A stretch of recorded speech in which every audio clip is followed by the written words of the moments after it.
I would not go back into 2022, FY 2022. It was a COVID stuck year for us, but we have been able to position ourselves a growth rate of about 25, close to about 25% in 2023, and we're slated to kind of do a similar kind of growth rate even in FY 2024.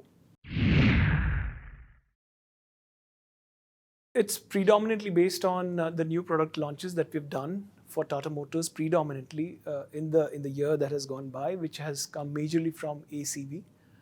We've sold close to about 6,000 of these powertrains, 96-volt powertrains for ACV, and I think the momentum has just started to catch up, has just started to build up, and we're going to see more of that going into FY 25 in the times to come to build us into the next year as well, when we'd see at least making a steady growth rate of maintaining at least a 25% growth rate in the next year for us as well. It does in a big way because still because of the price disparity existing between the ICE engine vehicles and the EVs, the subsidy helps the end customer to make the ends meet in quite a sizable way. Although the recent reduction in the battery prices is going to help bridge that disparity in quite a big way, but FAME does help, and until this disparity is not completely eradicated between the ICE engine and the EVs, I think FAME is going to play a big role in making sure that this business case sees itself to making it work for the end customer, and also for the likes of the OEMs, and also for the likes of the tier ones like us. Everybody has been, since the longest time that we know of, everybody is trying to see when the pack prices are going to hit close to about $100 a kilowatt hour. But I think we are in the near and mid-term looking towards going to hit that number very soon because the battery prices are falling. I mean, lithium carbonate index is trending at about $12,000 a ton today, and I think it's going to fall even further if we see the kind of things that are coming along.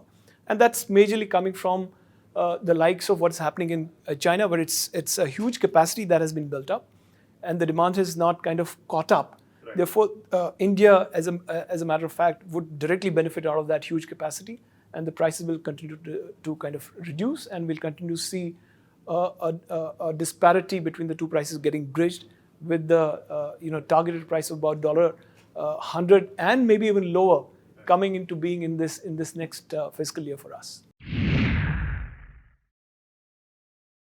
Today we look at having close to about 700 megawatts of capacity basically in the battery pack area that has been installed for us.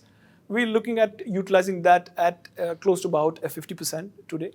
But the good news is that we're working at least on 12 projects with at least 6 new OEMs outside of Tata Motors and in diverse segments, which is helping us quite a bit in positioning our growth rate of about 25%, which we think we'll be able to achieve in the next year. Also on the back of, by the way, not to say or not to kind of forget the fact that ACV has started to kind of catch up scale up in a big way.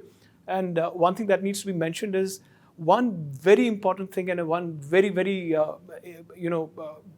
great thing for the ACV that has been making it work for the end customers is the fact that the uptime that the end customers are seeing for ACV is more than 95%. And when you compare it with the three-wheeler cousins in the EV space, it's 30-40% more than what they're able to see in the three-wheeler. So it's going to kind of hit the ground running in this financial year for us. Plus all the other projects that we're doing. I spoke about the 12 projects with some 6 new OEMs that we're doing it with outside of Tata Motors, is going to help us remain steady at that growth rate of about 25% even in the next year. Well, on the capacity, I think we will, but we're going to kind of first fulfill the 50% of the remainder capacity that is still unutilized for us today. We are going to be using extra capacity augmentations, and also we're also going to be utilizing new capacities for catering to different kinds of cell form factors like blade cells or cylindrical cells. So all of that is going to add to the capacity and maybe take it to about 1 or plus 1 gigawatt hour in the next financial year for us. EV, as you know, is in its stage of nascency in India. We talked about the dearth of talent that, as it is, exists in the engineering world in India today. And then if you add to it the EV as a spectrum on top of it, it kind of complicates it even further.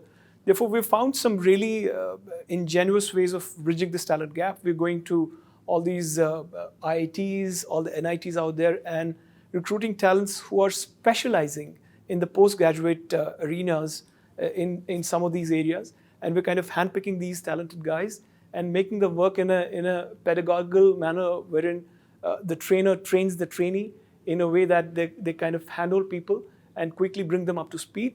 And because they are kind of not coming from the BTech worlds, they're coming from the MTech worlds, I think they are a shade better in terms of having understood the nuances of something that they are specializing in, which is able to kind of help us bridge this gap. We have to ensure that we give, we call it TLC, tender love and care, to our employees. And we make sure that we nurture them, we nurture their need to grow in terms of acquiring knowledge, in terms of acquiring new experience, and in terms of giving them access to all these projects that we're doing, which makes all this young engineering talent stick around and hopefully stick around for long.